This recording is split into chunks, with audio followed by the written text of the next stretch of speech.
中国の海軍力が日本を上回ってから久しいですが、日本の海上保安庁に相当する中国海警局の戦力もまた、数の上では日本を凌駕しています。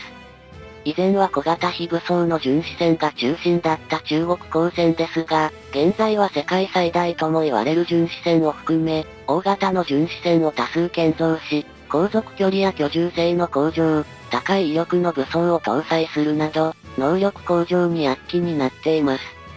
それに加えて退役した中国海軍のフリゲートやコルベットが移管され、これを巡視船として使用するなど、軍艦構造で強力な武装を持った船まで投入しています。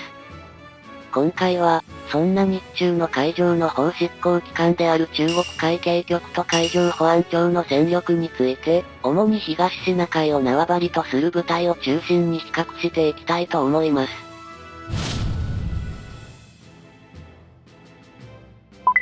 まず最初に中国海警局ですが、海警局最大にして世界最大の巡視船が海警2901型です。以前は後述する海上保安庁の四季島型や、黎明型のような大型巡視船が世界最大でしたが、海警2901型はそれらをも上回る大きさで、排水量は1万トンオーバーと、駆逐艦クラスです。南シナ海や東シナ海で領土紛争を拡大させる中国にとって、大型で航続距離が長く、基地司令機能を併せ持った巡視船の建造は必然であり悲願でしたが、搭載する武装については、法執行船としては課題と言わざるを得ないほどの固定武装が搭載されています。手法として搭載されるのが、HPJ2676mm 速射砲で、これは、最大有効範囲が15キロ程度、発射速度は毎分120発となっており、150発が装填可能です。この HPJ26 などの76ミリ砲は、敵の艦船や航空機、ミサイルを破壊、撃墜するための有力な艦砲として、多くの海軍艦艇の手法として装備されており、海上自衛隊の一部の護衛艦にもこのサイズの砲が搭載されています。また、副武装として2門搭載される HPJ1730mm 機関砲は、手動、自動両方の射撃が可能で、自動モードでは近接防御システム、シウスのような防空能力も持ち合わせており、対艦ミサイルに対する射程は3キロとのこと。この HPJ17 は、中国海軍のフリゲートにも搭載されており、毎分300発以上、総弾数100発となっています。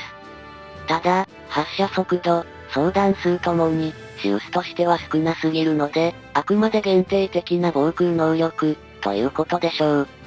さらに、HPJ17 自体はシウスとしても使えるよ、というだけで、海警局の船に搭載された場合にも、防空能力が付与されてるかどうかは不明です。海警31239は、中国海軍から移管された船で、元は053型、ジャンウェイ型フリゲートと呼ばれていました。その大きさは、海事の沿岸域護衛艦、阿武隈型と同程度で、海軍時代の武装としては、ロシア砲を改良した 100mm 連装砲、HPJ33 を主砲として搭載し、艦の前後左右にはシウスとしての機能も併せ持った 37mm の連装機関砲を4門、その他にも股間防空ミサイルと対艦ミサイル、対戦ロケットを搭載していました。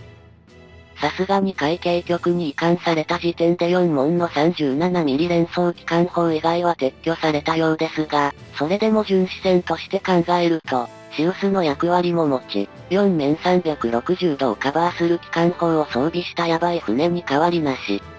このタイプの船は現在3隻が存在しており、どれも南シナ海を管轄する南海軍局所属のはずですが、最近では尖閣周辺にも出没しているようなので、もはや管轄なんてあってないようなものかもしれません。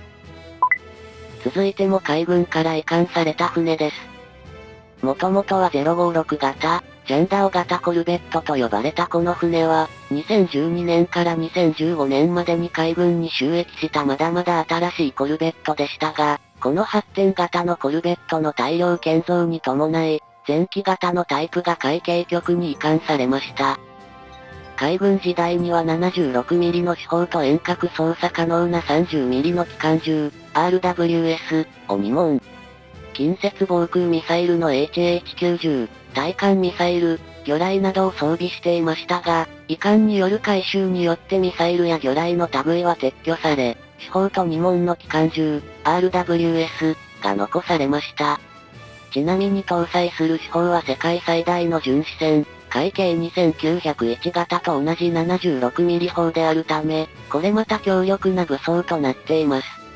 このような武装を持った本型が、これまでに20隻以上海軍から移管され、海警局の巡視船として運用されるようなので、まさに第二の海軍としての役割を果たそうとしています。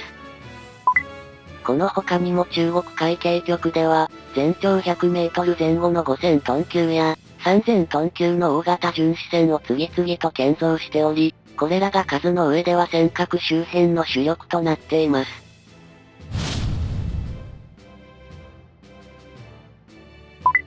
黎明型は、海上保安庁で最も大きくそして近代的な巡視船です。このベースとなった敷島型巡視船は、フランスまでプルトニウムを運ぶ際の警護用に建造された船で、当時は世界最大の巡視船でしたが、現在でも冒頭で紹介した海警2901型に次ぐ大きさを誇り、海事の秋月型や朝日型の汎用護衛艦と同じレベルの大きさです。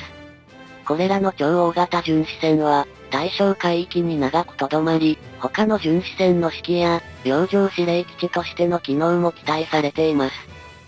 黎明型は武装についても海上保安庁で最も強力となっており、主武装として、射程10キロ以上、発射速度毎分300発以上を誇る 40mm 単装機関砲、ボフォースマーク4を船の前後に1門ずつ搭載。また、副武装として、自動での目標追尾と遠隔操作が可能な 20mm 多重心機銃を、艦橋の前方に2門搭載しています。この黎明型は今までに3隻が就役、さらにもう1隻が今後建造予定で、また、黎明型のベースとなった巡動型船、敷島型も2隻存在し、その他にも黎明型よりわずかに小型化した140メートル級の巡航型が1隻、ということで海保では超大型の巡視船を6隻保有しており、さらなる建造も予定しています。宮古型は、2020年にネームシップが就役した新しい巡視船です。2012年以降、中国公船によって繰り返される尖閣への領海侵入に対応するため、海上保安庁の第11管区に、24時間の尖閣警備を目的とした尖閣領海警備専従体制が構築されました。しかしその後も中国海警局は増強を進め、侵入の頻度を上げていったことから、尖閣専従体制の強化と、大規模事案の同時発生に対応できる巡視船として建造されたのが本型です。あらゆる事態に対応可能な汎用性と、長期の活動を想定して十分な物資を搭載できるスペース。また、居住区の防音性にも配慮して居住性の向上が図られています。搭載する武装も比較的強力で、黎明型と同じ 40mm 単装機関砲、ボフォースマーク4を船の前後に1門ずつ搭載しており、万が一の事態にも十分対応できる装備となっています。本型は今のところ2隻しか建造されていませんが、来年以降も建造の予定があるようなので、海上保安庁の新たな中核戦力になることは間違いないでしょう。津軽型は、前述の宮古型が登場するまでは海保の大型船の中核をなす船でしたが、ネームシップの津軽は1978年に就役した船で、かなり老朽化が進んだため、船齢30年を超えた船は、大掛かりな延命、機能向上工事が進められました。それによって今でも尖閣専従部隊の司令船として現役バリバリで活躍中です。主武装としてはエリコン社製の 35mm 単装機銃を1門、副武装として 20mm 多重心機銃1門を、艦橋の前部にそれぞれ搭載しています。次に国東型ですが、排水量は2000トン程度と、これまでの巡視船と比べるとかなり小さく見えますが、それでも海保の中では十分に大きい部類です。本型は、同クラスの旧型巡視船の大量退役に伴い建造された汎用的な巡視船で、その多くが沖縄に配備され、尖閣専従部隊の主力を担う巡視船です。しかし、本型を大量配備してもなお中国の物量には対抗できず、複数クルー製、交代製を採用することで、通常の倍の12隻分の稼働率を確保しています。搭載する武装は、マーク44ブッシュマスター2、30mm 単装機銃を1門となっており、これまでに紹介した巡視船が 40mm や 35mm の機関砲を主武装としていたことに比べ、本型では 30mm となっており、コスト低減と引き換えに威力が低下しています。波照間型は、拠点機能強化型巡視船と呼ばれており、主に母艦の役割を期待された船です。当時、尖閣への違法上陸や、公船の侵入が本格化していましたが、それに対応する巡視船は、稼働率が上がる反面、洋上には補給施設がないため、その都度、補給と給養のための寄港を余儀なくされ、乗員の疲労を増大させていました。その状況を改善するために、多くの搭載艇を備え、ヘリや巡視艇の補給拠点としても使える巡視船として、このような拠点機能強化型巡視船が建造されました。波照間型は尖閣専従部隊ではないものの、沖縄を管轄する第11管区に多くが配備されており、尖閣警備に欠かせない巡視船となっています。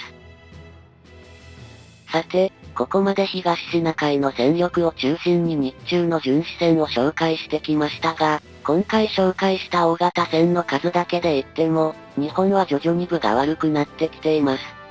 ただ、海保も人手不足、予算不足などと言われている割には、超大型の巡視船を6隻保有し、さらなる建造も予定しているなど、思っていたよりは強化に努めている印象。